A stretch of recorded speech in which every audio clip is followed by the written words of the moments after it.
On the first day of Shavuot, we read from Exodus chapters 19 and 20. The children of Israel camp opposite Mount Sinai, where they are told that God has chosen them to be his kingdom of priests and holy nation. The people respond by proclaiming, "All that God has spoken we shall do." On the 6th day of the 3rd month, Sivan, 7 weeks after the Exodus, the entire nation of Israel assembles at the foot of Mount Sinai. God descends on the mountain amidst thunder, lightning, billows of smoke, and a blast of the shofar, and summons Moses to ascend. God proclaims the 10 Commandments, commanding the people of Israel to believe in God, not to worship idols or take God's name in vain, to honour their parents, keep the Shabbat, and not to murder, commit adultery, steal, bear false witness, or covet another's property.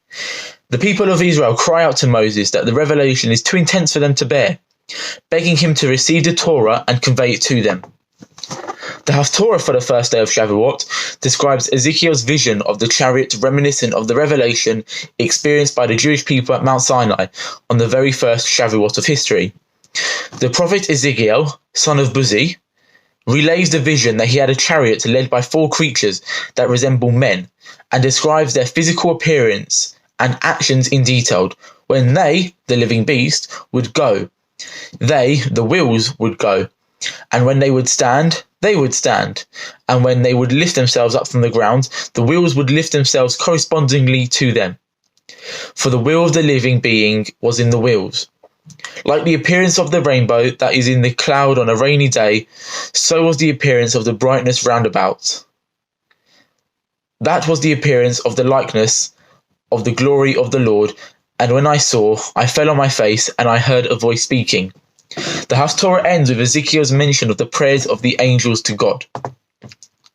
On the 2nd day of Shavuot, we read from Deuteronomy chapters 14 to 16, which details the laws of the 3 pilgrimage festivals, Passover, Shavuot, and Sukkot, on which all Jews came to see and be seen before the face of God in the Holy Temple of Jerusalem.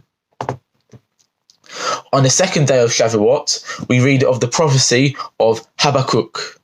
The prophet recalls the wonders that God had done for Israel at the time of the giving of the Torah at Sinai.